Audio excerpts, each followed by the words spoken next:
Hi, I'm Sandy Genovese, and welcome to this episode of the Ellison Education video series.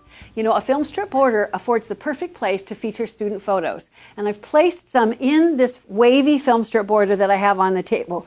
The first one I've left blank so that we can see actually how it works, but notice how it just attaches so that it can go on continuous. You look here, I've got a picture of Addison that's marked Addison, a picture of Quincy. Here I've got Allison here. It just keeps going so that you have room, and I could keep adding more to the end. If you want a slightly different shape as well as this, I could flip this over, and it attaches so many different ways. It is just such a cool die, and it gives you a chance to highlight all the kids in your class.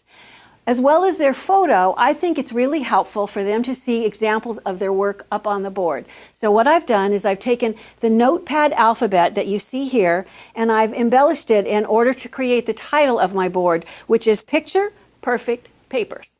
And then under that, you can see that I just right now have a plain lined piece of paper, but this would be someone's best work, maybe an A they got on a spelling test, or maybe their math homework that they took home and got 100%. And then my friend Hope made this. She calls this little girl Colette, and she's in junior high school, and this is her art, which is really very wonderful. So you can put their artwork up, you can put their academic papers up, and the way that you do that is by simply taking any of the square dies, or just use your paper cutter to cut a square. I've marked with a white pen so you can see, but quite honestly, all you need to do is on the diagonal, you're going to cut that square in half. This happens to be a 2 and 3/4 inch square. It could be a 2-inch square, a 1-inch square. I think this is a 1 and 3/4 inch square.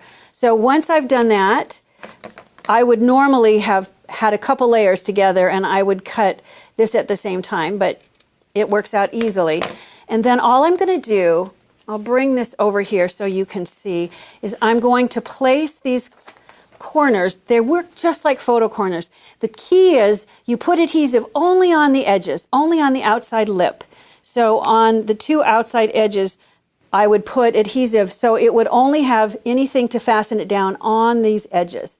I would do the same thing with this corner and this corner. So you can see when it's time to give this artwork back to Hope, have her take it home and put something else in, nothing is damaged. It sits in there just like you would place a photo inside. It works really great. You know, picture perfect papers. It gives every student a chance to show off their best work.